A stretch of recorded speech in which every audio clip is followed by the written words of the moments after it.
You're listening to Australia's national youth radio station, Triple J. For more info, go to triplej.net.au. Thanks to the intervention of the ABC Board and the generous support of the Macquarie Bank, Triple J reluctantly presents the following 2 hours of unbiased, fair and balanced coverage of the week's topical issues. Would you please be upstanding for the national anthem? And your hosts, Stirling Addison LLB ons and guest, as we present Restoring the Balance. Good evening and welcome to Restoring the Balance, a program that seeks to stem the tide of liberal left opinion that runs unchecked at this, a public broadcaster. I would also like to welcome personnel of the United States military and representatives of the US military industrialist complex who are visiting our shores this week for the Australian International Air Show in Victoria. Coming up on the show tonight, global warming skeptic and secretary of the Lavoisier Group, Mr. Ray Evans, also anarchist and non-violent protester Kieran O'Reilly. And for the true believers tonight, the Restoring the Balance Conservative Quiz. That, and my co-host tonight, Spencer Penrose from Family First, is all coming up on Restoring the Balance here on Triple J. You are with Stirling Addison and my co-host tonight, Mr. Spencer Penrose from the Family First Party and former Youth Executive Liaison Pastor at the Assemblies of God in Adelaide. Thank you again for joining us, Spencer. God bless you, Stirling, and thank you for having me. Angels on your body, angels on your car, and indeed the panel in front of you. Yes. I must admit, though, not enough angels on your body. You have a bit of a scratchy throat. Yes. You might think I was praising the Lord in song. That's what it sounds like. It sounds like something similar after I had a particularly big weekend with the Planet Shakers people. Yes. And a lot of singing, a lot of dancing. Yes. A few of our sketches and some of our drama pieces as well. And I had a similar thing. If I could just recommend warm water. Yes, good. Obviously some salt. Yes. And believing in Christ. Well, I'm 1/3 of the way there. Great. But I did want to give some background as to how my voice came to be as it is on this day, and it does, of course, involve Penny, and we are about to open the phones on the particular topic of Penny, and the phone number here to call is 1300 055536. And I will give some background as I said as to what happened. It all began on Friday night. Penny and I were attending a cocktail party at the home of John Laws. Oh, okay. To celebrate the dismissal of homosexual vilification charges that were brought against him. Mm-hmm. And were you trying to do an impression of John Laws? Is that what brought about the fight? I wouldn't dream of it. That would border on insult to the great man, so I didn't do it. But Senator Bill Heffernan was there. And rather cheekily suggested at this celebration that the food choice that night should be fairy bread. Oh. And he made that joke several times, and I must admit it was still funny the 7th time. It's quite piquant. Yeah, it is, yes, fairy bread. But as you would imagine, any celebration of the victory of freedom of expression would be, it was an extremely enjoyable evening. And then on the trip home, the mood soured. Oh, I see. Soured. Because I brought up the topic of our impending nuptials, Penny and I pointed out that we've been engaged for 3 years now and she has not yet chosen a dress. Well, that can be a stressful time for any couple. Yes. So I then informed her that I had, acting proactively, I had gone out and ordered her a dress that is in every way identical to the one worn by the Prime Minister's daughter, Melanie, when she got married. Yes, it's a fetching outfit. I know the one you mean. Totally identical. Now, Penny at this stage was very upset, I will point out. And she pointed out to me that she didn't have the same body shape as Melanie. Right. I took that on board and then very kindly made the following offer. I said, if that is a problem, I will pay for a personal trainer and surgery to rectify that problem. That's a lovely solution that you've come up with. In the spirit of love. It's something that we might come up with in our couples counselling service at the AOG. Yes. You write down a column, what you want, what she wants, what Jesus wants, and then you find the middle ground. Yes. Well, there was no middle ground to be had because she stormed out of the car. We were on Oxford Street in Sydney. She stormed out of the car and ran down the street. And I followed her and I was in the car and I was shouting. Now, I don't know if you've been in this part of Sydney. It is one of the strongholds of Satan. You do not, and I will point this out, you do not wind your window down in Paddington. You do not. No. Which is why I was shouting so hoarsely. You do not wind your window down in this part of town because it is known that groups of homosexual men will attempt to invade moving cars and redecorate the interior. That's true. It's a zoo down there. This has occurred. So I was taking no chances. So the upshot of this is that I've not seen Penny since Friday night. And this, in a moment of humility, I turn to the female listeners of Restoring the Balance, because I need your opinion and feedback. So I say to the female conservatives who are listening at this very moment, whether they be cooking cakes for their husband's H.R. Nichols Society fundraising fete, yes, or if they're mixing their husband a cocktail, or if they're busy on a treadmill trying to get down their post-pregnancy body to size 10, I humbly beseech you to offer me advice on the impending nuptials between Penny and I ask you this question. How can I involve Penny in the planning of our wedding? Stirling, if I may, I don't think you're the first man to get a sore throat from being on Oxford Street. This has happened from yelling. Quite a bit. Yes, I mean, yes, there's a lot of people like you. Yes. A lot of people have been in a similar situation. Yes, yes. And I think we'll get a lot of calls on that. Now, do you think I should involve her? Absolutely. Well, what I would do, or was this outburst just a bit of menstrual madness? It could have been. It could have been a cycle situation. But what I would do is get her to take it all on. We're probably in conflicting sort of minds here. Yes. I think that basically women love to organise weddings. It's their thing. They like the dresses. They like picking the music. Well, I've organised the dress for her, though. And really, it's something that they should do. And I like the fact that you've chosen the dress. I think it's a wonderful idea, especially one inspired by such a great woman. Yes, yes. Well, not only is the dress inspired by that, but also the liturgy, the reading. I'm trying to get the same Anglican minister. Unfortunately, can't get the same venue, the same catering. I'm trying to get that as well.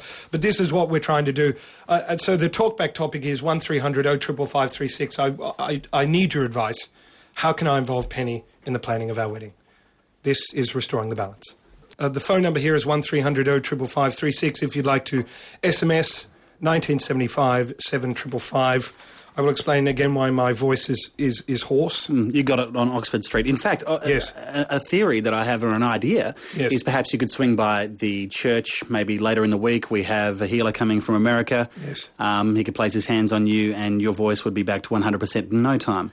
Yes. All you have to do is tithe 10% of your income to the church and we can organise that for you. That is a considerable amount of money. I would need to speak to my my broker, obviously, before committing to any such arrangement. But as you have pointed out, Spencer, Penny and I did have a robust exchange. There was screaming involved from me inside the car with the windows up. I was on Oxford Street, of course.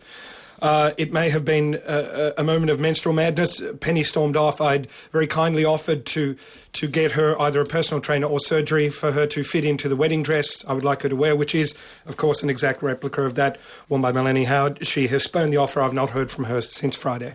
Well, my wonderful wife, Nadine, I mean, we've been married for some time now, and I let her organise all the wedding. All I did was go to the Bucks party, which was a collective soul concert, went and had some fun, and she just oversaw the whole thing. Yes. That's where I'm coming from on this whole thing. Yes. I think that the ladies, they enjoy it. Yes, well, this is a problem. Penny will not commit to a date. So in the absence of such an undertaking, I've taken it upon myself to simply go ahead and organise things, and it seems to infuriate her. Lisa from Melbourne has joined us, a good conservative woman. Welcome, Lisa. Hello, Lisa. Lisa. Hello, Sarah from Sydney. How are we this evening? I'm very well, thank you. Sarah, my fiancée, I've not heard from her since Friday. She seems to have been upset with some of the approach, or the approach I've taken to our upcoming wedding. Exactly what is your feedback on this? Well, look, Stirling, I believe that she is in a period of shame. I think that, yes. Yes, why? I doubt she can meet that size 8 wedding dress, and she has gone on a crash diet, beginning from running away from you. As a good Pymble Ladies College girl myself, yes, I understand the need to look your best on your wedding day. Well, not only on your wedding day. Yes. I would like to think as a Pembroke lady you would look your best every day. I am my best every day. I would like to think you would give birth wearing makeup.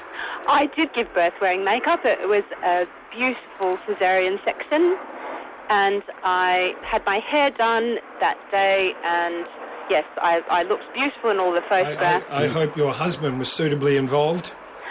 He was there. When I say suitably involved, I mean playing golf somewhere. Not exposed to yucky bits. I think that he did play a round of golf that day. Good. But he was there when the head popped out and smiled in all the appropriate places. Yes. Interesting situation. I mean, I've yet to have children myself, as you know. My seed can find no purchase with my lovely wife, Nadine. But it sounds as if you're at least... You're doing the very best you can. I am, and I did reach my size 8 figure within 3 months after giving birth. 3 months. Your husband is a very patient man. Thank you, Sarah. Should Penny be involved in the planning of our wedding? That's the question. 1300 0555 36 Triple J. Is it possible? I mean, I think it's kind of like ridiculous. I think it's ridiculous when it comes from the media. For instance, I mean, there's a radio station in the States that like just called my ex-girlfriend's mom on the phone, you know, and it's just like, I mean, I think it's kind of like ridiculous. Top Shelf on Triple J. Restoring the balance. Proudly using non-union labour. For the Triple J listeners, some news as you climb out of bed after a big Saturday night and the marijuana-induced high is wearing off. Yeah. Some news, Spencer, that our Prime Minister, our Master and Commander John Howard, was involved in a mid-air alert aboard a Hercules, a C-130 Hercules. I did hear about this. In Iraq. And there was smoke on board the aircraft. On board was Air Vice Marshal Angus Houston. The aircraft was turned around and made an emergency landing at Baghdad. The Prime Minister is okay, and on behalf of all Triple J listeners, we wish him well. Fortunately, dodged a bullet there. He's a good man. Yes. Our Prime Minister. And in fact, one of the Triple J wags around here suggested, I believe he got onto a Black Hawk helicopter, is that correct? Yes, he did, yes. Someone around here suggested that perhaps the new movie should be called Black Heart Down. Yes. And that's the kind of attitude that you get in the corridors around here. It's compulsory. Yeah. It's the ABC groupthink. But I will say this, aboard an aircraft that needs to land quickly, the heaviest thing is often thrown overboard or out. Oh. Could you imagine the scenario with Prime Minister Beazley on board? Of course. Yes. We wouldn't have a Prime Minister anymore. No, exactly. But I did know with interest that this incident occurred on St. Patrick's Day. And I was thinking, a Fenian coincidence or not? Some correlation, yes, you're suggesting. Yes. And I had visions of our Prime Minister tackling a bearded, drunk Irish freedom fighter aboard the stricken Hercules. And I saw John Howard bravely wrestle this man towards the open door, then kick him out with the words, "Get off my plane." I like that idea. Yes. I mean, one might suggest that all that smoke was coming downwind from Western Australia, from Kevin Rudd blowing it up Brian Burke. Yes, well said. That's one theory being floated at the moment. But I suspect, in terms of the whole issue, that the full story is not coming out. And this is thanks solely to the modesty of the Prime Minister. I think so. Because there can be no other scenario other than our Prime Minister taking control of the stricken aircraft, shirtless, and wrestling the flaming transport to the ground, while all members of the crew attempt to pin medals for bravery on his bare rippling chest. Oh, it's a thrilling vision. Yes. It really is. It sets the heart of racing. And one has to wonder at the same time why it is always left to John Howard to be photographed visiting the troops abroad instead of the Governor-General, who is Commander-in-Chief. True. Why is it always John Howard that has to do that job? Clearly, the Governor-General can't be bothered. Indeed. It's a meet and greet. Yes. I mean, really what it is. It's a victory tour. Yes. Of the stricken nations. Yes. The soldiers are waving and chatting to their PM. It's a wonderful privilege to have. Yes. Being as they are members of a 43 coalition of the willing. Now, originally, terrorism was suspected. Now, I want to say this. Even if it appears that terrorism was not to blame, we should still suspect terrorism just in case. I think that's prudent. Well said. We have John from Sydney who wants to share his concern about our Prime Minister. Good evening, John. Yes, hi, how are you? Very well. Oh, God, is he okay? Yes. Oh, He's doing well. Lord. Oh, thank you, Lord. He's in robust good health. It would take more than a flaming Hercules to kill him. Yeah, I saw him running off the plane in the Channel 10 news footage, not to mention any names, but God, he looked good. And I like John's style there. God really is the one to thank. Yes. Yeah. He's the one responsible for our Prime Minister living. He's on his side, of course. Yeah. Or you know what? All he was missing was the Wallabies tracksuit. Power walking. Well, he does lead by example there. That in a healthcare system undermined by years of labour neglect, the best those in the 60s can do, the best they can hope for in terms of healthcare, is a robust exercise plan, because they should not expect to fall back on state-funded medical care. Indeed. That holiday is over. That's a good point. Yes. And as important as the spirit is and the mind is, I mean, that's what I'm all about. I mean, yes. Personally, it's the spirit. The body is also very important. And yes. if our Prime Minister can find 30 minutes a day to power walk, to keep fit for his body for the afterlife, yes, then why can't our Triple J listeners? Oh, wow. Point well made. Thank you, John. So well put. Restoring the balance, Triple J. The talkback number here is 1300 055536. Should my fiancée Penny be at all engaged in the planning of our wedding? I am, of course, with Spencer Penrose from the Family First Party. Spencer, this show, Restoring the Balance, aims to roll back the myths, lies and distortions of the left liberal elites who rule Australian media. A fine job, I believe. Yes. At the moment, Al Gore is leading the charge in such untruths, you could say, with an inconvenient truth. It's revealed this week that much of his methodology is questionable. Many of the claims he makes in the movie have been judged by moderate scientists, politically not aligned scientists, to be somewhat hysterical. And even if it does exist, is it such a bad thing, is what the film fails to explore. That's an excellent point. Many people die from penguin attacks, yes, frostbite on documentary filmmakers when they're filming in the ice, of course. Their numbers shall thin no more. Leading the charge of common sense is a group called the Lavoisier Group, an Australian organisation set up as a base for climate change sceptics. They consist mostly of retired engineers and scientists from the mining, manufacturing and construction industries. Joining us at the moment is Ray Evans, the secretary of said group. Good evening, Ray. Thank you for joining us. Thank you for having me on. It's an absolute pleasure. Global warming, is this just a fantasy dreamt up by a coalition of enviro-loonies and eco-nuts? It's a bit more complicated than that, and it's actually very hard to explain. Yes. I liken it to a wave of religious hysteria, yes, which has swept Europe in the first instance and has been picked up on the east and west coasts of the United States. And for which there is no real explanation other than it's happened. In Europe, it's become the legitimising principle for the European Union. Yes. And for that reason, it's embraced there with particular fervour and ideological intolerance of any dissent. Yes. In the United States, where Christianity is still a powerful factor in public life, the anthropogenists, as I call them, haven't got the same hold on the political processes as they do in Europe. Yes. I was most amused, speaking of Europe again, to note that David Cameron, the new leader of the Conservative Party, rides a bicycle to work, followed by his official car carrying his briefcases. Yes. Ridiculous. Ridiculous. And the degree of sort of idiocy which these people descend to in order to demonstrate their religious credentials is now becoming a joke. For example, the same David Cameron installed a windmill on his roof in suburban London. The problem is there's hardly any other wind there. Well, plenty of hot air in Westminster. Well, it's not in Westminster. It's, yes. It's somewhere else. Yes, yes. But as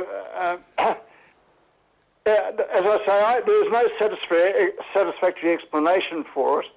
Other than one of these explained bouts of religious hysteria which have swept through America from time to time. Those of you who are familiar with American history will be aware of the great religious revivals of the 19th century. Yes, yes. And Al Gore is a revivalist preacher in that tradition, except that God doesn't feature in his film. And I'm reminded by that film of the Elmer Gantry film of the 1960s. With, yes. Montgomery Clift? No. Burt Lancaster. Burt Lancaster, thank you. Now, Elmer Gantry was a religious tent preacher who was pretty strong against fornication and other sins of the flesh. It's one of my idols. But whose passion for denunciation was matched by his failure to sort of live up to his preaching. Yes. And the movie is about the contradictions there. And, of course, a great deal of fun has been made recently about Al Gore's private aeroplane, his 3 houses, his electricity bills, and his, as it were, effective admonition to don't do as I do, but do as I say. Yes. Typical. So I think a lot of the hypocrisy is now starting to come out, and I think we may have reached a turning point in the whole debate.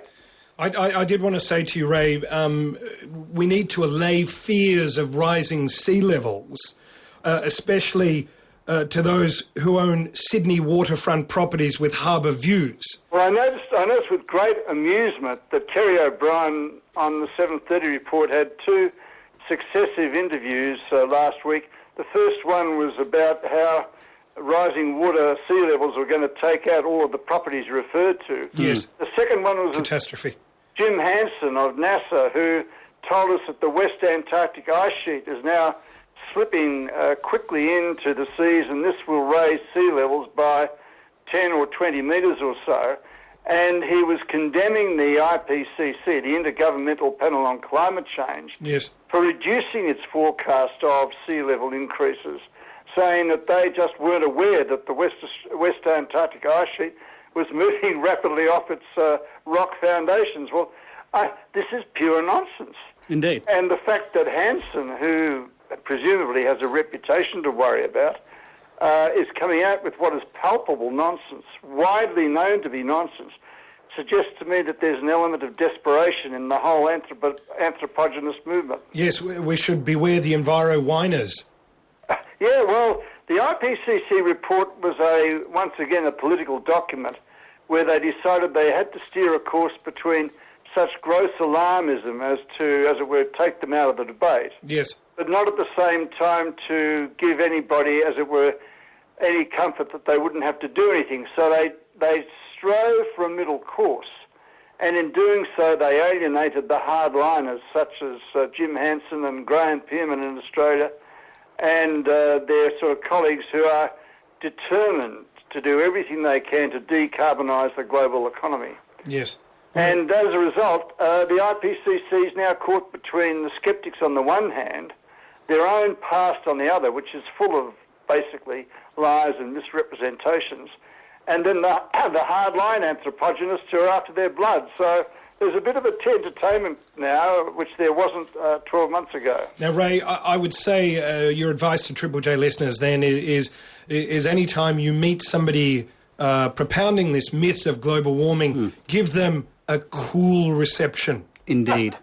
Yes. Well, just tell them that would they prefer the Little Ice Age, in which the Thames was frozen over every winter, in which Dickens described in his Christmas, what's his Christmas story called? A Christmas Carol. A Christmas Carol, where eating geese was essential because of its high fat content. Yes. Or would they prefer a climate something a bit warmer than our own, which was the medieval warm period? Right. About 900 AD, 1000 AD, when they were growing wine grapes in Yorkshire. Well, the only thing that's warming at the moment is my heart. Ray Evans is speaking the truth, is he not, Stirling? Yes. He's an amazing man. Outstanding. Ray, thank you very much for joining us on the show this evening. Thank you.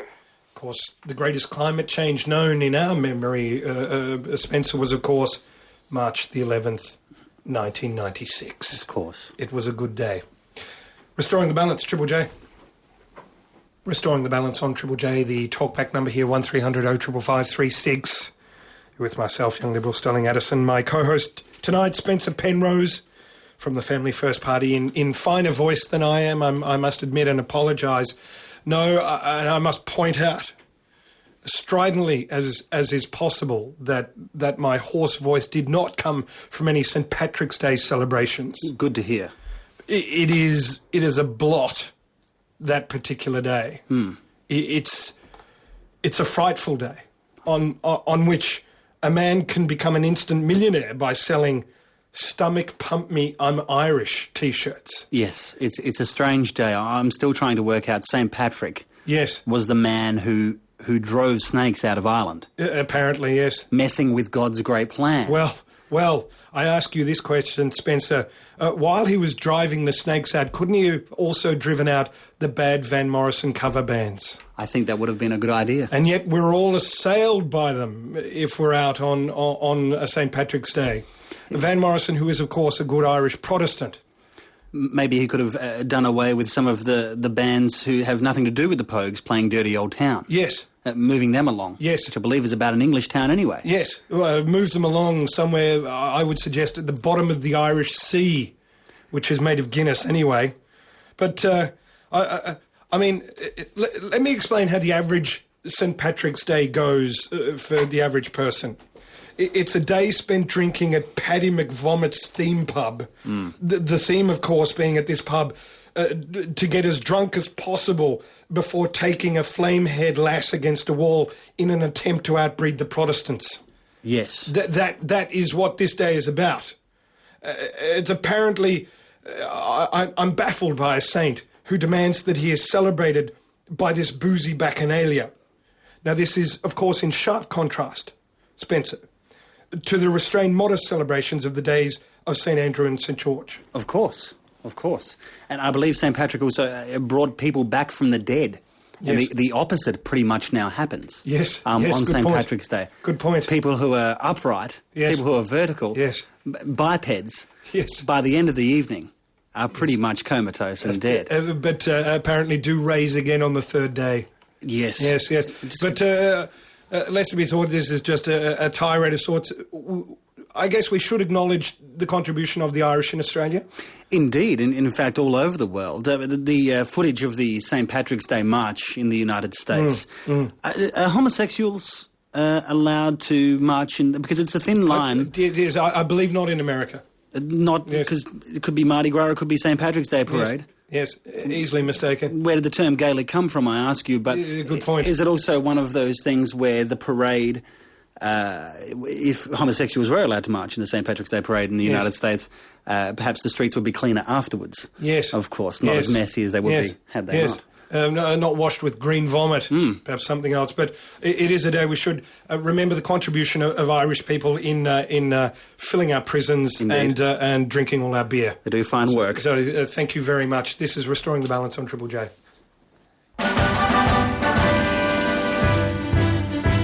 This is Restoring the Balance on Triple J. You are with myself, Stirling Addison, from the Family First Party, Mr. Spencer Penrose. Thank you for having me again, Stirling. Spencer, it's the first time you have ever sat in on this, so it should be a very exciting moment. This is for all conservative true believers.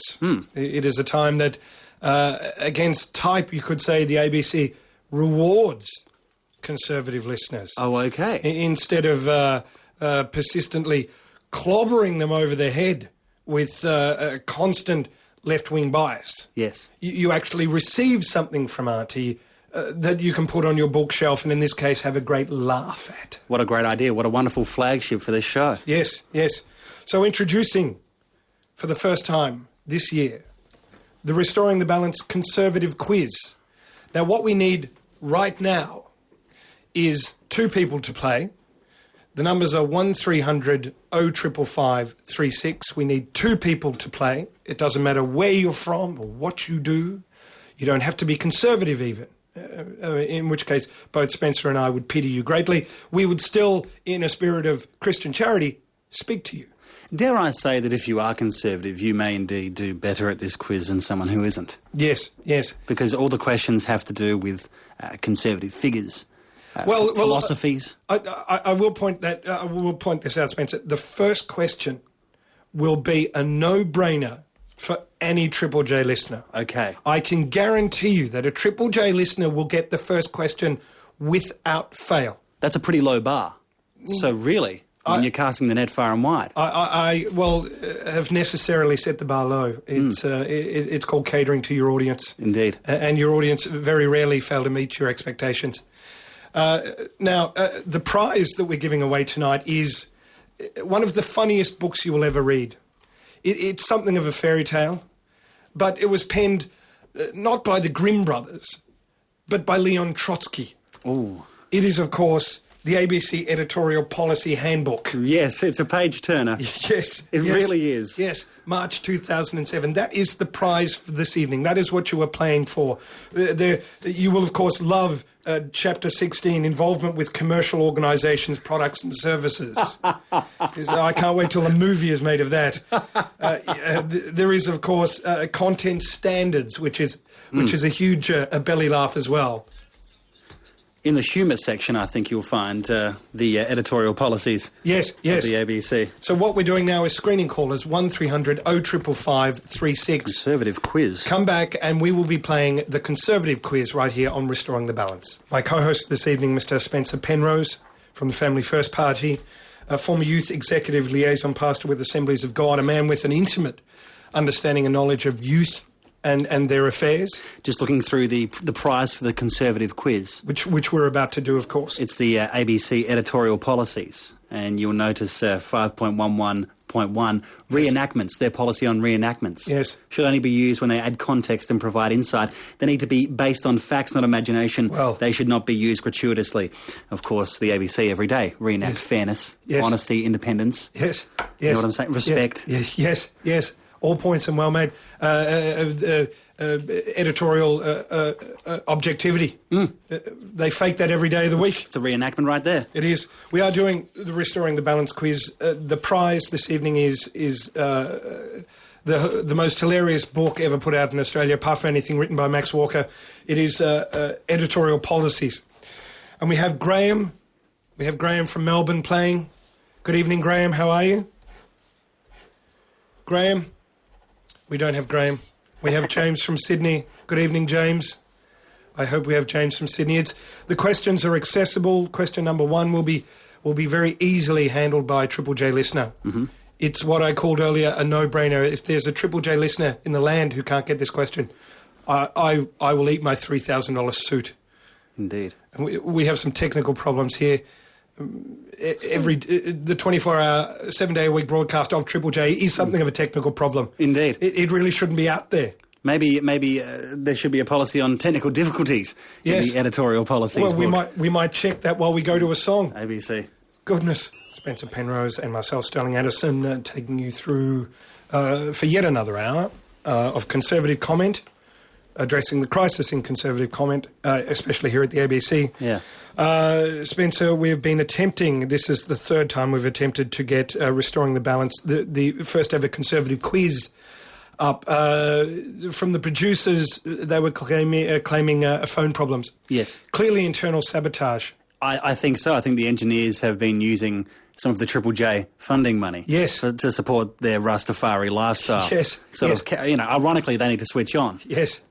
Carrying on as if it's some sort of ALP Christmas party. Exactly. I mean, I went out there, they were working on some living art piece. Living art piece. I have no idea what it is. Was it a glass cylinder with a hole down the bottom? It was basically just a collection of things from hard rubbish. Yes. I mean, that's what the government's paying for. Can we explain how the system with phones works here at Triple J? A bill from the phone company is left on the fridge in the kitchen. Normally it's Kingsmill's job to pay the bill, and he's given a wad of cash to do it. But obviously his dealer arrived and is the richer for the money that should have gone on the phone bill, while Richard is at home doing God knows what. Indeed. No doubt very aromatically. Anyway, we are doing the Restoring the Balance Conservative quiz.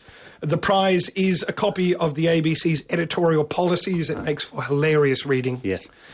We have Graham from Melbourne. Good evening, Graham. Good evening, Sterling. It's very good to have you on here at last. There are 3 questions. It is A, B and C.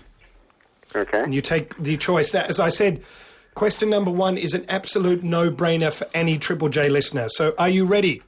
Yes, Sterling. Okay, Graham from Melbourne. Question number 1. Graham, current New Start fortnightly allowance for those who are single with children is A, $455.30, B, $900 a fortnight, or C, $650 a fortnight? Could you repeat that? The current New Start fortnightly allowance for those who are single with children is A, $455.30 a week, B, $900, or C, $650 a week, or a fortnight. What difference? I'm going to take a stab and say C. Incorrect. It is. I'm surprised you didn't know that. Do you actually have a job, Graham? No, I'm in school at the moment. Well, exactly. Yeah, well, you've got those heady days to look forward to. Exactly. Yeah. Learning how to write so you can fill out a new start form, no doubt. Okay, question number 2 will be asked by Spencer. Okay, and I'm speaking to Graham still? Yes. Graham, if you found yourself on Singapore Airlines drinking Charles Hyde-Syke Rare Cuvée Reservoir Champagne, what class would you be sitting in? A, first, B, business, which is my chosen class. Yes. On a flight. Yes. Because it's not a good look for the church if I'm in economy, you know what I'm saying? Well said. Or C, the other class that those not flying in first or business use. Whatever it is. I'd say first class. What do you think? Incorrect. That is incorrect. I'm yet to meet a Triple J listener who's sat on a plane anywhere near the nose. Always down the back. It's where people like us sit. Okay, the last question, Graham from Melbourne. You're doing none from 3. The number of Anglican women and children who were imprisoned by Paul Keating in forced labour camps in Antarctica simply for practising their faith was A, 3 million, B, 12 million, or C, we will never know because all records were destroyed before Paul Keating defected to North Korea in 1996. You say labour camps in Antarctica? Yes, forced labour camp in Antarctica. There's a few. He has to do the sums.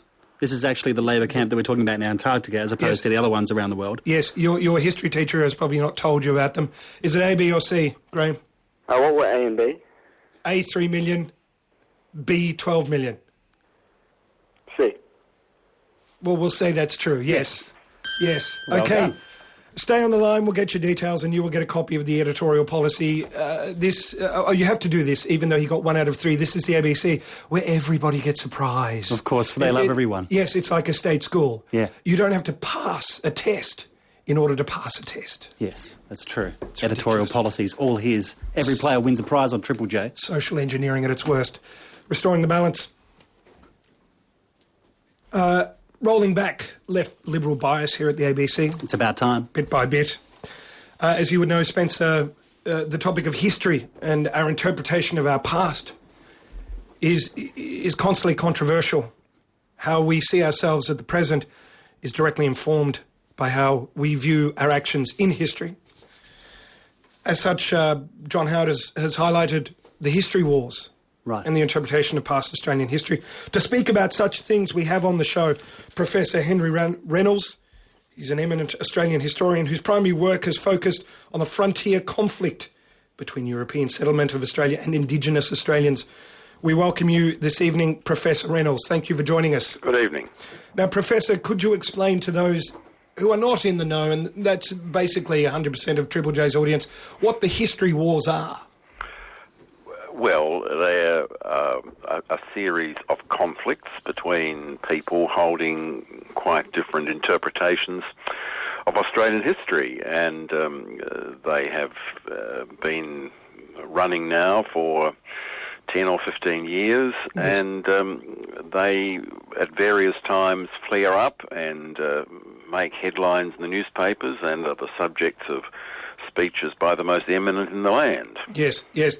Now, would you characterise history this way, Australian history that is, that in general the ALP comes into power, hands out public money and legalises drugs, we go to hell in a handbasket until we are rescued again by the coalition? Oh, absolutely. Yes. Yeah.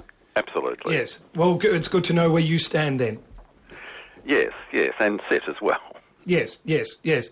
Now, what is possibly the most contentious issue of the history wars, in your opinion? Well, the most contentious issue, I would say, is the extent to which there was conflict between European settlers and Aboriginal people, yes. And whether or not the pioneering settlers of Australia killed lots of Aborigines. Yes, I mean, but it does work the other way, Professor Henry. I mean, one would argue that if it weren't for colonisation, then they wouldn't have some of the privileges they have today, such as jobs and nice cars and homes crammed with beautiful things, dining at fine restaurants and the like. That's right. That's right. The Europeans brought civilisation, as everyone is aware. Yes. Mm-hmm. Around the globe, not just to Australia. That's right. That was the mission that the Europeans had. That's why they had empires. Bringing with them the rule of law. That's right, and the ungrateful wretches, threw them out. Now you talk of revisionism of Aboriginal history. So are you in effect saying that the walk for reconciliation across Sydney Harbour Bridge didn't happen? No, but people were duped. People were duped. They thought they were in some ways restoring restoring the balance, as you might say. Well said. Okay. Yes. That the historians, the left-wing historians, had given these people a totally distorted view of Australia's history, and the poor people felt that they should walk over the bridge. How would you correct that distortion then? What would you like to say on that?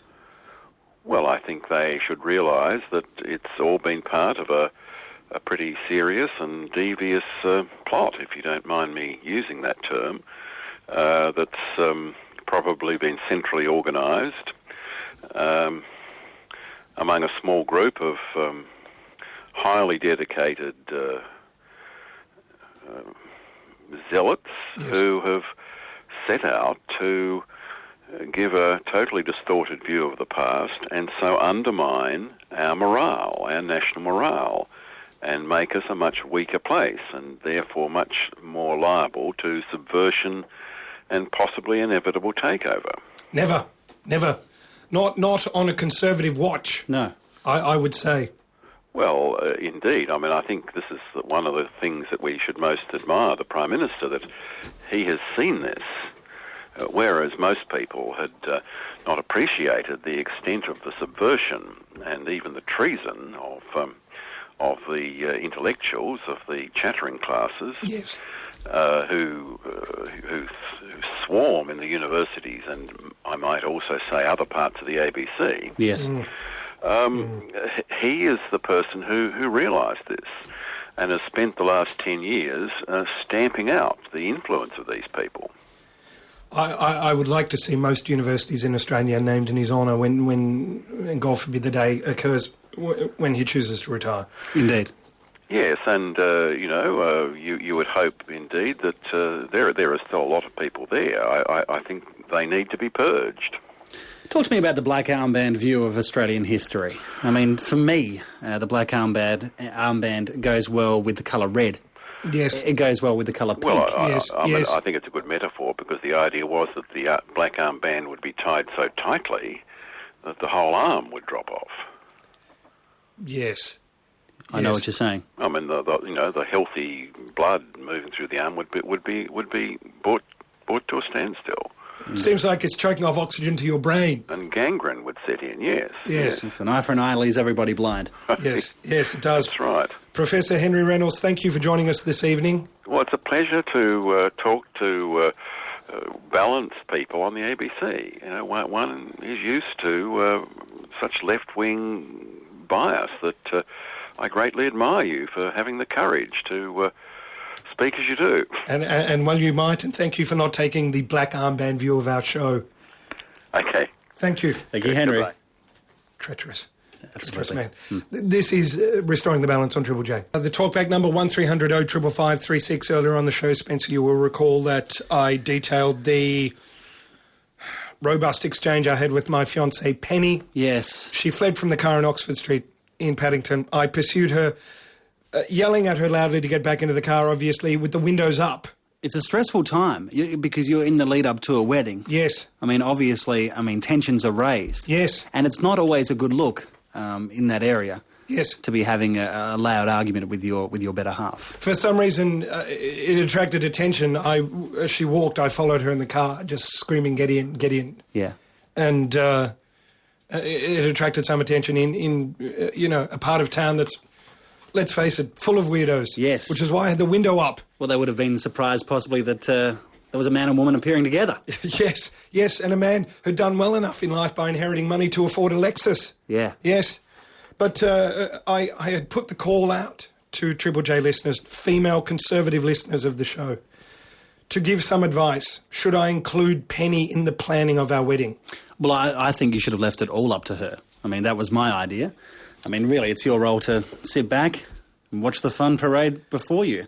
My contention is this, that I should organise it because I think she should wear the same dress as Melanie Howard, and we should have the same catering and priest, all that sort of thing. Australia's Rose. Yes. She disagrees and has still not given me a date for the wedding. Right. So my attitude has been, plan it and she will come, so to speak. Yes. We have Pete from South Coast, New South Wales, who wanted to weigh in on this particular topic. He is not a conservative female. He may be about to undergo some publicly funded gender reassignment surgery. Yes, your taxes do go on that rubbish. Mm-hmm. Pete, I believe you're all man. Last time I looked, I was. All right, don't scare us. Pete, do you have some romantic advice for me? Oh, mate, I've had settlers treat me like that, mate, and I just forget them and move on. Yeah. Here's the basic problem. Pete, do you know when you are with a woman that you know you are supposed to be with? Well, I thought I was, mate, and I come home one afternoon off the highway from Boone, out on it for a week, and she told me to pack my bags and go. Oh, yes. What had you done? Had you voted Labor and she was furious? No, I won't vote Labor anyway, but... Yes, well said. I tell you why, or how I know that she is the woman meant for me. And I looked into her eyes across a flame, across a fire. Yes. The trouble is, mate, you lost up in Paddington's bike on the bike. Yes. Yeah. Yes, you're I think there was a dyke on a bike okay. reference possibly to the Mardi Gras, is that right? Before it's too late. Right, yeah. Yes. Well, we'll stay on the line, Pete. See if we can't get you as a relationship consultant on a weekly basis. We know he doesn't vote Labor. I know what you're saying. When you meet someone that you're sure that you're going to marry. I had a girl when in high school called Leanne, who I was pretty sure that was the girl I was going to marry. That God had chosen. Indeed. Yes. And, interesting as a matter of fact, appearing on Triple J last week, she called me a bit of a where are they now. She's living a pretty spiritually bankrupt life in Adelaide, couple of kids and a live-in lover. She's not married. Yes. No. But, I've got my own website and I'm with Australia's 12th most successful political party. Success really is the best revenge. You know what I'm saying, Stirling? Absolutely. I wanted to explain how a couple can connect. And our eyes, Penny and I, across this flame that I was talking about, across a pile of Chris Masters' ABC-funded diatribe of filth against Alan Jones. It's a lovely light. We had burnt them, and through the flames, Penny and I met, and I knew it was still alive between us. What a magical night. Alas, we have not spoken for nearly 3 days now. I'm not sure where she is. Renee from Burleigh Head, do you have some advice? I do. It sounds to me like you've been laying the pressure on her pretty hard by the sounds of it. Yes. I agree with the point made earlier that maybe you should leave it up to her, and I'm also sort of questioning why she hasn't chosen a dress in 3 years, and maybe she's still sort of deciding whether to go through with it or not. And maybe when you sort of broke the exciting news that you had chosen a dress for her... I'd not only chosen it, I had ordered that it be made, and it has been made. Yeah, see, that would be like massive warning signals for me to run in the other direction. But here's the thing, Renee, you and I are not about to get married. No, but I'm talking from a female's point of view. Yes. And 3 years and not sort of made any plans sort of makes me I'd made plans. But like for her, from her side, yes. I mean. Yes.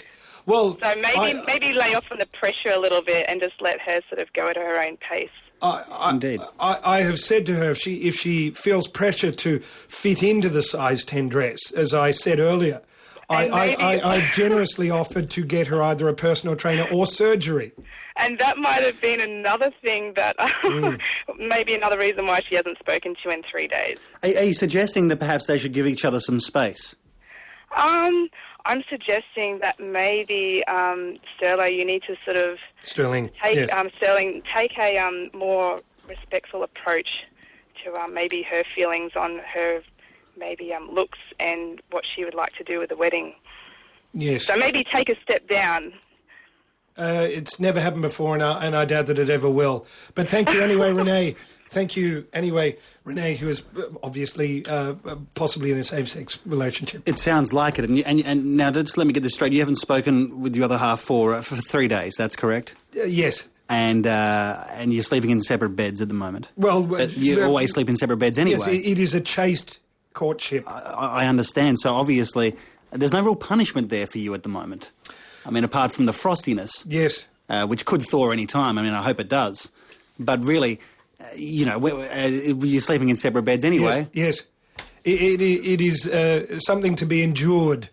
Nonetheless, I wait in joyful expectation for Penny to call me, and we will get back on track, and I will inform you as to how that goes next week. Thank you for your calls. This is Restoring the Balance on Triple J. Hey, this is Chris. And I'm Ben. I'm Daniel. And we're from Silverchair. We're on our way to Cara, New South Wales for this gargantuous gig, Triple J's One Night Stand. Silverchair, the Midnight Juggernauts, Behind Crimson Eyes and Funk Trust. That's one awesome lineup. Catch them in Cara, New South Wales for Triple J's One Night Stand. Restoring the Balance on Triple J. Your taxes barely at work. Yes, well said. Stirling Addison, Spencer Penrose, Restoring the Balance. Spencer, I don't often express my opinions about the music played on Triple J, but I feel so strongly about a certain artist who is being ignored by the J's that I feel compelled to raise a voice in protest. There's a few of them. You could throw the brick at the charts and find one. Who in particular? Well, I was originally alerted to the artistry of this particular man by my legal secretary. This man is a maverick, and will do things on his own terms, and is not about to tailor his music to cynically appeal to Middle Australia. Mm-hmm. His name is Shannon Noll. I'll say that again, Shannon Noll, and you've heard it here first, all right? Now, after years of defiance, this man has been dragged kicking and screaming into the mainstream and forced by his record company to release songs that Middle Australia does find accessible. It's taken some of the edge off his original earthier work. And that's a crime to Triple J. Yes.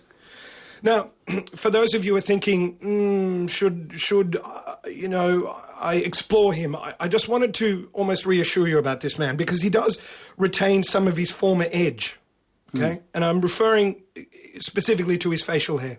Okay. Okay. Because he had a soul patch, was it? Or not quite a Fu Manchu or a flavour saver? This is it. It's not quite a moustache, yet it's not a beard. Uh-huh. Okay?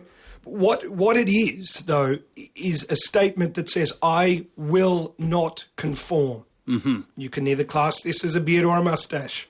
And the man remains unclassifiable, because he is simply an extraordinary talent. Now, imagine my delight when I discovered he was singing at the opening of the 12th FINA World Swimming Championships. And I was watching, and I think, Spencer, I saw somebody who looked a lot like my fiancée Penny disappearing into the change rooms of the Polish male 100-metre freestyle team. Look, I'm sure it wasn't. I'm not sure, but anyway, look, I could have been hysterical.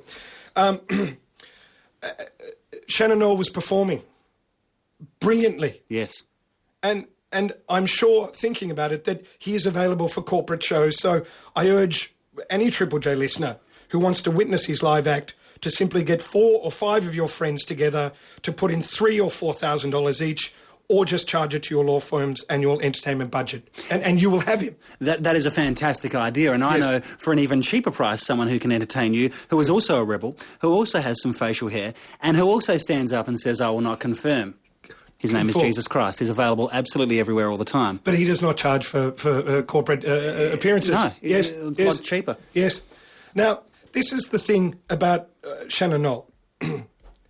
I grabbed a CD of his work. That's what I'm talking about? Yeah, and any one of his canon. Yeah. And I brought it into the office of the music commissar at Triple J, Mr. Richard Kingsmill. Oh, the Tsar. Yes.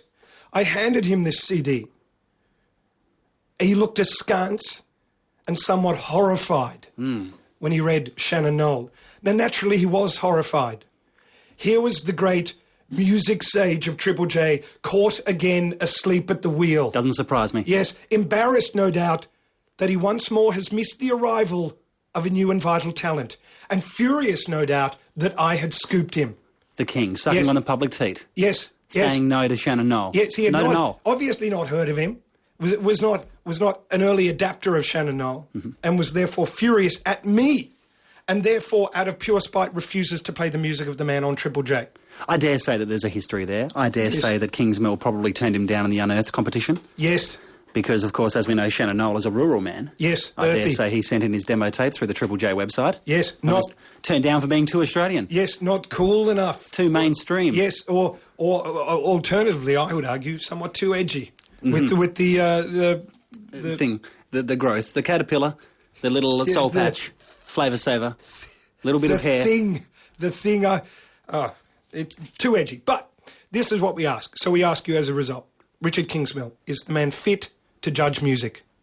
And what sort of music would you like to see played on Triple J? It's an interesting question. Spencer? Guy Sebastian. Yes. I mean, I know it's on the Shannon Noll tip. Yes. And I know we're talking, I mean, they're both Australian Idol artists. Australian Idol, yes. But guys, I mean, more Christian music generally, as a headline, Guy Sebastian underneath that. Sure, him and I part ways on Elevator Love. I'm not sure if that's the kind of song that's befitting a man of the Assembly of God Paradise Community Church of South Australia. But nevertheless, I'd like to see more of that on Triple J. He's pulling out some funky sounds. You know what I'm saying? Yes, well, 1300 0555 36. Kingsmill is clearly not up to the job of judging good music when he hears it. I've played him the Shannon Noll CD 2 or 3 times and still has not been added. So what sort of music would you like to see added to this particular station? Give us a call. Triple J. Shortly we will speak to Young Liberal and member of the National Round Table. I've been there myself. It is an exciting institution to be a part of. His name is Tallis Evans. We will be speaking to him about that. The music you just heard, the feeble attempt at entertainment, Roy Scop. Roy Scop? Roy Scop, Apple. I'm assuming. Melody, AM Melody, entirely debatable. Whatever. In that particular song. Speaking of music, Richard Kingsmill. I was in his office recently. Richard Kingsmill, in any fire drill here at Triple J, always offers to clear out the female toilets. I'm sure he does. Yes. Yeah. Yes. He's always... Yes, I'll kick down the doors if needs be, he says. He'll do that, but he will not, and I repeat, will not listen or play the music of Shannon Noll, Australia's Shannon Noll. Play something like that because his mind is so addled by things that he doesn't have to remember the lyrics. Yes, obviously. Nothing in that song.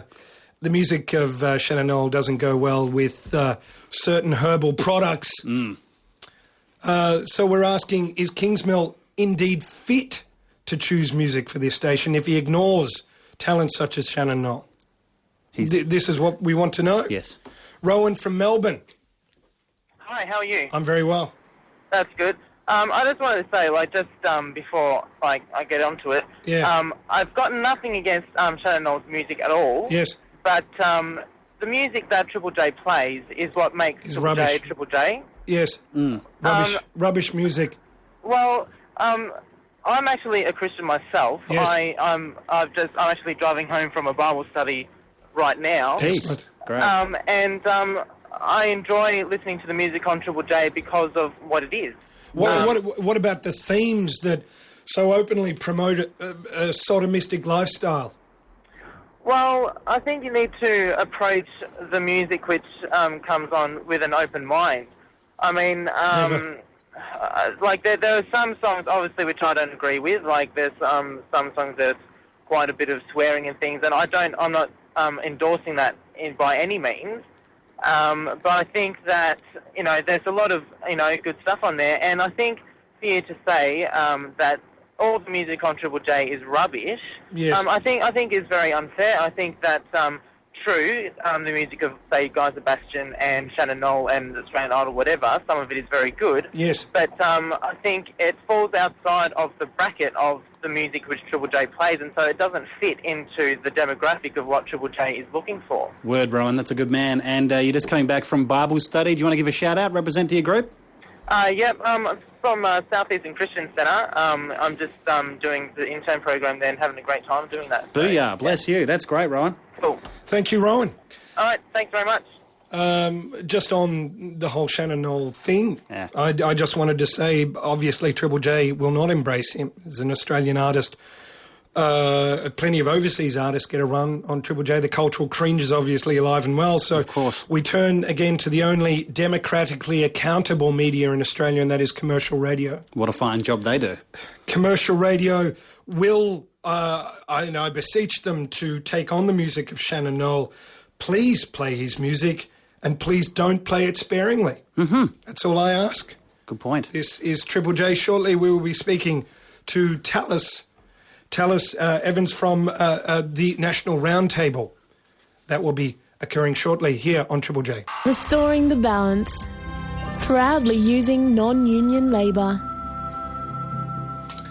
And hopefully burning plenty of greenhouse gas producing electricity in the process. I hope so. Spencer Penrose and Stirling Addison, myself, 20 minutes to go of the show that is Restoring the Balance.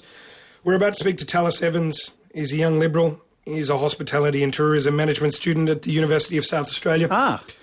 Your stomping ground, Spencer. It is. He's part of the National Youth Roundtable, which is the Australian government's youth consultation mechanism. This government would not rely on the filth and distortion that passes for youth opinion on Triple J. Right. It's because it's simply too much adulterated by illegal substances. And they need something else. They need a breeding ground for sensible thought. And future leaders. Indeed. And that is what we hope Tallis Evans is. Good evening, Tallis. Good evening, Stirling. How are you? I'm very well. You'll have to forgive my croaky voice. Tallis, could you tell us something about the National Roundtable? Is it a breeding ground for the future Menzies, for the future Howards, for the future Fraser, who was a Liberal Party trader? Is it a breeding ground for those great statesmen? Oh, absolutely. I think one of the great things about the National Youth Roundtable this year is the fact that we're very dynamic. We come with different experiences, and we've all got one cohesive idea of being able to improve services and abilities for young people within the country. And I understand you've got 46 participants this year, including 14 Indigenous members, which is wonderful. That's correct. Yes, we combined NIOG, which was the National Youth Indigenous Leaders of Aboriginal Torres Strait Islander background. Yes. They've now been incorporated in the National Youth Roundtable as well. How about those with a spiritual background? Is religion represented at all at the Roundtable?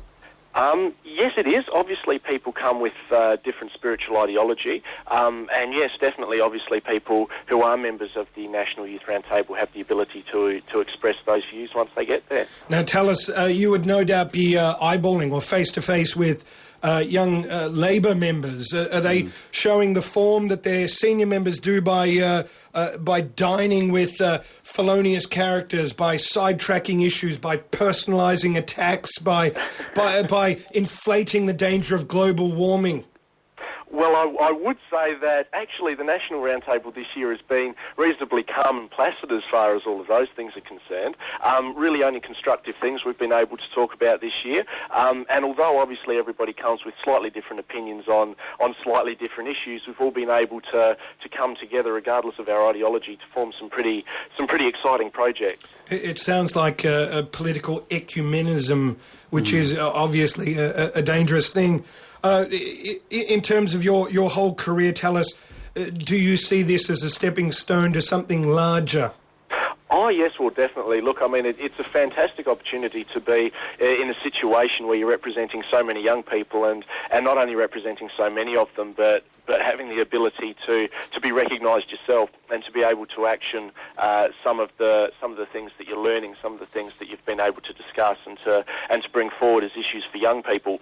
Look, I think it's a fantastic opportunity for anybody to get involved, and I mean certainly for future political aspirations and for future aspirations of seeing change within our country and within our world. It's a great place to start. And the unfortunate thing about a round table, Tallis, is that there are no sides. What are some of the big ideas that you're looking forward to in 07? Definitely. Well, look, I've been able to get on board with a project called the National Youth Services Award that we're running to try and encourage young people to be able to feel comfortable accessing services. It's essentially going to be a little bit like the National Heart Foundation Tick of Approval, the project that we're putting together, in so much as you see a product that's come forward with the National Tick of Approval and it's seen as a product that's reputable, that's got some backing behind it, and you'll go out and buy it knowing it's good for your heart. We're hoping such a system will be able to be developed for youth welfare services.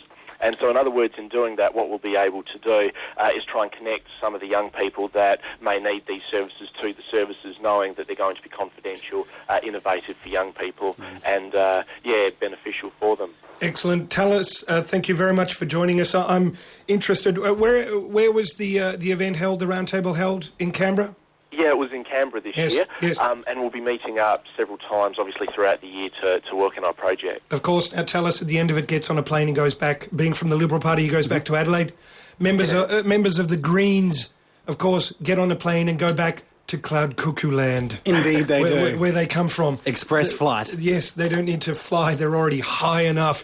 Thank you very much, Tallis, for joining us. A pleasure, thank you. Restoring the Balance, Triple J. Are we going to play any music by an artist who supports the war in Iraq? Yes.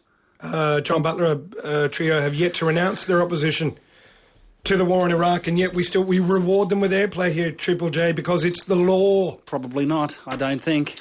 If you would like a conservative oasis in a desert of left liberal elitism, you can go to the Triple J website, www.triplej.net.au/restoring the balance.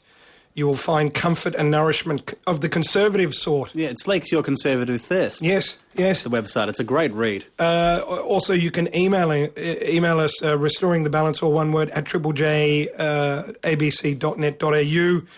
On the website, you will find the prodcast, the world's first and only prodcast, which contains Anglican hymns, evensong, speeches from Anglican synods. This is great. This is a world first. This is fantastic. Yes, so put it in whatever music player that you have bought with your government money or stolen from a hard-working person on public transport or swapped for some sexual favour.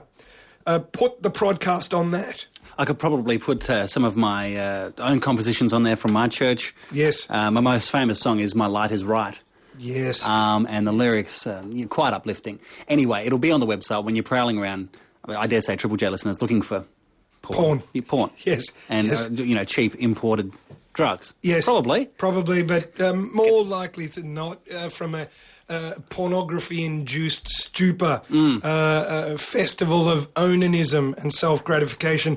They can, in front of the computer, take the chance and stumble upon the Restoring the Balance website, where they will find the podcast, the beat, the drum, not the Triple J one, beat it, your Scottish Highland band. Oh. The one that you were in, we would like to hear you come in and beat the drum. Okay. Also, Harikara, the countdown of the top 100, your top 100 favourite private school songs. On the website, you will see Harikara. You are, if you like, you can record it and send in a copy, and we will play it here on the show. It's a wonderful idea, and Harikara, of course, was your... Was that... Sure, yes. Your school song? Church of England Grammar, yes. And yes. What was the overriding message of Harikara? Well, it simply goes on about, when grammar plays the public schools, excitement quite intense, prevails amongst the barrackers assembled round the fence. And then it goes on to... Oh, it swells the heart. Yes, it does. It's a wonderful song. You will find it on the website and the rest of the lyrics.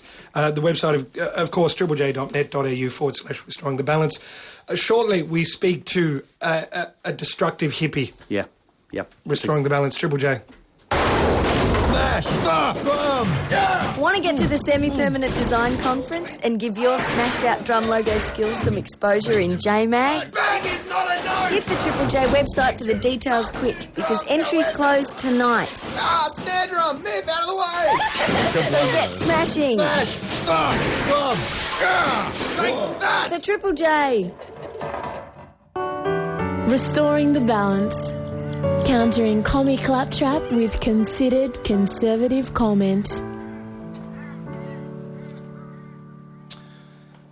In one of the pieces of more insane news that you'll ever see, the S11 protesters in Melbourne who protested against one word, Spencer, I think called progress. Some of them got payouts on behalf of the Labor government in Victoria, paying their own.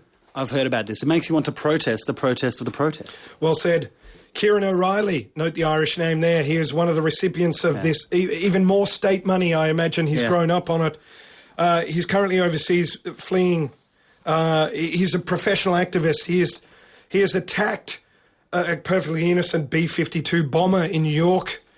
He has destroyed the machinery of hard-working, honest mining companies. Yes.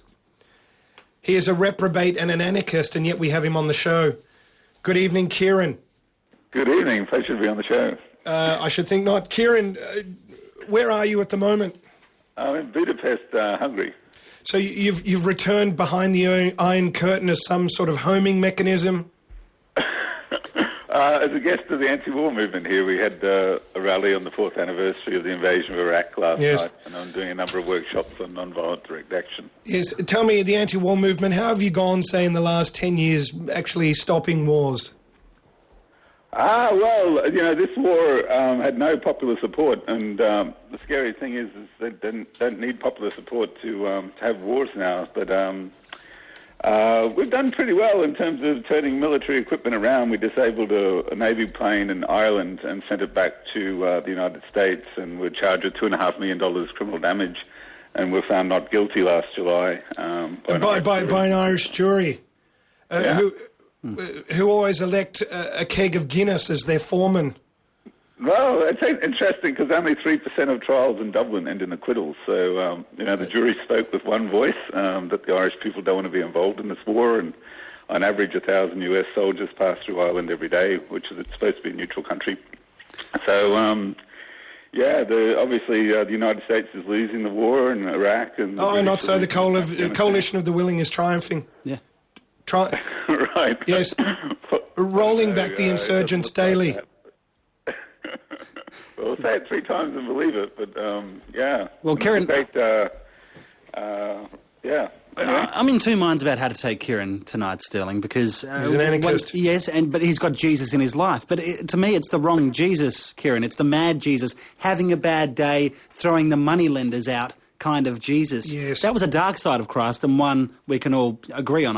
Yes. Not necessarily a positive. The whole history of non-violent direct action by Jesus, and even the vegans acknowledge that he saved the animals as he drove them out of the temple. So, but you need the Christ that sort of said, "I recognise what you're doing, and I'm down with it." Oh, great! Yeah, we're inspired by a prophecy from the Book of Isaiah to beat swords into plowshares, and that's what we do whenever a war is brewing. Yes. What if the war is to unseat from power a dangerous and deranged dictator who kills his own people? Well, this is a dictator who is armed and funded by the United States and Britain, and the Irish government actually sold him beef on credit throughout the 1980s. So I think the jury's still out on that.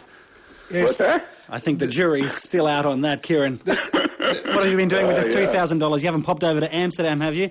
Some of this adult logic you're throwing at us this evening. But I'll be back in Australia soon. There's 16,000 US troops coming to Queensland. Yeah, why would we let you in if your plan is to disrupt the activities of our loyal friend? Well, I was met by ASIO there last time I went home, and they said they were concerned about violent groups. But we're a pacifist movement. We have been for decades, and they asked me if I knew of any violent groups, and I pointed out the US Navy had been in Brisbane the week before. But protecting freedom. Checking them out. Protecting freedom. That's right. My original point, Kieran, how is the removal of Saddam a bad thing? Well, obviously it's... his installation by the CIA in the 70s was probably a bad move as well. And regardless, the man was killing his own people and is now gone. How is that bad? Well, just take a look at it. It's total chaos over there, and the whole place is unraveling. The war is expanding throughout the Middle East and escalating in Iraq itself.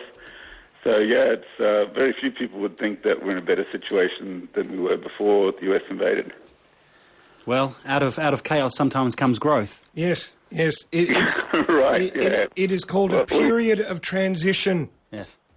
Right. Yeah, and you're a bit disappointed with the S11 result there, I hear. Well, you shouldn't. You should not be receiving public money unless. Well, the Labour Party have been no friends to free speech, and I grew up under Bjelke Peterson. They offered very little opposition to him, and when I was on trial in the United States, I actually sent my convictions under Bjelke Peterson to the FBI to give me more jail time in the States. Yes. Well, maybe again. So Mr. Brax is the first time Victorian police in full riot gear were used were on 50 seated demonstrators, and the Ombudsman said 400 riot cops ran over the top of us, bashing us. So. Yes. Wow. It's a hippie sob story that we don't have much time for. Kieran O'Reilly, thank you. I'll send you something in Guantanamo Bay. Yeah, we'll see you at Operation Talisman Saver up near Rockhampton in June. Take care. Our loyal allies using our own soil to protect freedom, There's and a we guy welcome them. Who has to be careful coming back through customs, I'm sure. Yes. $2,000. They should have just given him a bar of soap. That's our money better spent. Thank you, Kieran. It's no laughing matter. Freedom. Not at all. Extremism in the defence of freedom is no vice, but laughing at our American allies should be classed as un-Australian and therefore a jailable offence. The whole situation could have been avoided if Victoria went with the don't impede traffic law that Joe Bjelke-Petersen brought in. Not only that, you could do as Joe Bjelke-Petersen did and class any group of people more than 3 to be illegal as a protest. He was a forward thinker. And yet a number of Queensland callers have called this very program, Spencer, and heaped scorn upon a man who took Queensland from the dark ages and thrust them kicking and screaming into the 1970s, where arguably they still are. But they will get there. They will get there. Some people don't recognise progress when it's right in front of them. No, progress. It began in Australia on March the 11th, 1996. And it continues unabated. It certainly does, and you have the chance to continue that progress come election time later on this year. This has been Restoring the Balance. We will see you next week. Goodbye.